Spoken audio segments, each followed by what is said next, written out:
Hello people, আসসালামু আলাইকুম। কেমন আছেন সবাই? চলে আসলাম বহুকাল পর আর একটি ব্লগ ভিডিও নিয়ে। আসলে বাচ্চা কাচ্চা নিয়ে, তারপরে কাজকর্ম নিয়ে ইদানিং এত ব্যস্ত যে আমি যে কিছু ভিডিও ক্যাপচার করব ব্লগের জন্য, সেটা করা হয়ে ওঠে না। তো আশা করছি এখন থেকে নিয়মিত হব।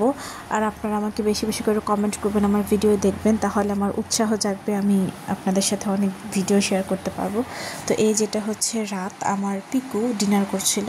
আসলে ও নর্মালি আমরা যে খাবার খাই সেটাই খায়, তো আমাদের মাখানো ভাত খেতেও বেশি পছন্দ করে, সেটাই খেয়েছে। তারপর এখানে একটা ব্রেড নিয়ে কামড়াচ্ছিল পায়ে দিয়ে, তো তাই আমি একটু ভিডিও করছিলাম, যদিও সে ক্যামেরা দেখে খুবই শাই ফিল করে।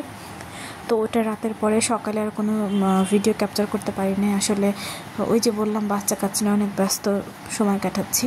তো এই যে এখন আমি দুপুরে রান্না করার জন্য এখানে তেল দিয়ে এই যে পেঁয়াজ ভাজছিলাম।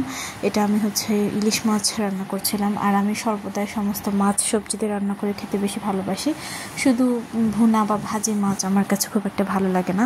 আর ওই যে আমি এর আগেও বলেছিলাম যে আমার দুইটা বাচ্চা নিয়ে আমি অনেক ব্যস্ত থাকি।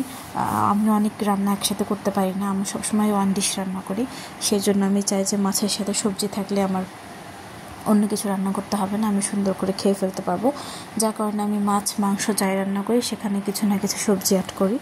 তো এই যে দুপুরে রান্না করছিলাম, আর আমি কিন্তু তখনও নাস্তা পানি কিছুই করতে পারি নাই।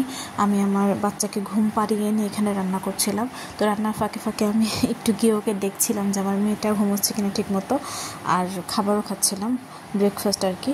তো এই রান্নার মাঝখানে একটা কাহিনী হয়ে গিয়েছিল। আমি রান্না করছিলাম আর আমার হাজব্যান্ড ওইদিকে দরজা নক করছিল। তখন অলমোস্ট দুপুর হয়ে গিয়েছে, তো আমি শুনতেও পাইনি।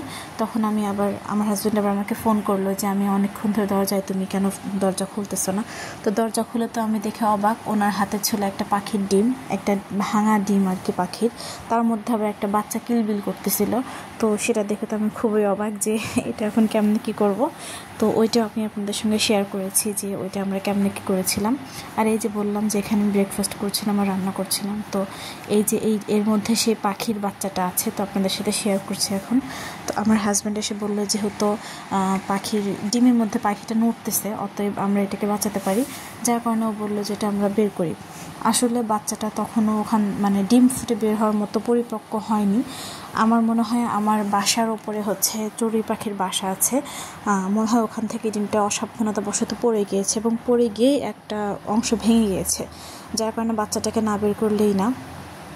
তো আমরা চাচ্ছিলাম যে বাচ্চাটাকে বের করি, পরিচর্যা করি, যদি বেঁচে যায় তাহলে ভালো হবে। আসলে এরকম বাচ্চা পাখি এর আগে আমি পালন করেছি। ওই যে প্রথমে পিকুকে দেখালাম, ওকেও কিন্তু আমি একদম ছোট বয়সে, ওর মনে হয় জন্মের প্রায় 7-8 দিন পর বা 10 দিন পর হায়েস্ট আমি নিয়ে এসেছিলাম ওকে, এবং ওই বয়স থেকে কিন্তু ওকে আমি পেলে পুষে বড় করেছি। আজকে ওর প্রায় 5.5 বছর বয়স, আলহামদুলিল্লাহ। তো আমি ভেবেছিলাম এই পাখিটাকেও হয়তো বা আমি বাঁচাতে পারবো, কিন্তু আফসোস 2 দিন বেঁচে থেকে পাখিটা মারা গিয়েছে। তো যাই হোক, আল্লাহ পাক ওকে হায়াত দেয়নি। তো এই যে এখানে দুপুরবেলা আমার মেয়ে খাবার খাচ্ছিল।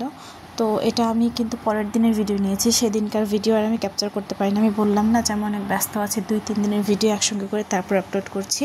তো এই যে এখানে সেদিন পরের দিন আমি পাঙাশ মাছ ভুনা করেছিলাম, ওটাই আমি মেয়েকে দিচ্ছিলাম। আর আলহামদুলিল্লাহ আমার বড় মেয়ে কিন্তু আমাদের মতোই ঝাল খাবার খেতে অভ্যস্ত, তো ওইটাইও খাচ্ছিল। ওই জন্য আলাদা করে কিছু করতে হয় না। আর আমার ভিডিও যদি আপনাদের ভালো লাগে অবশ্যই আমার চ্যানেলটিকে সাবস্ক্রাইব করবেন আর আমার পাশে থাকবেন। আপনারা কিন্তু আমার ভিডিওতে কমেন্ট করেন না, আমার খুব ইচ্ছা যে আপনারা কমেন্ট করবেন ভালো ভালো, তাহলে আপনাদের সাথে আমার একটা কানেকশন হবে, আপনাদেরকে আরও সুন্দর সুন্দর ভিডিও আমি উপহার দেওয়ার জন্য উৎসাহিত হব। তো সবাই ভালো থাকবেন, পরবর্তী ভিডিওতে আবার দেখা হবে। আল্লাহ হাফেজ।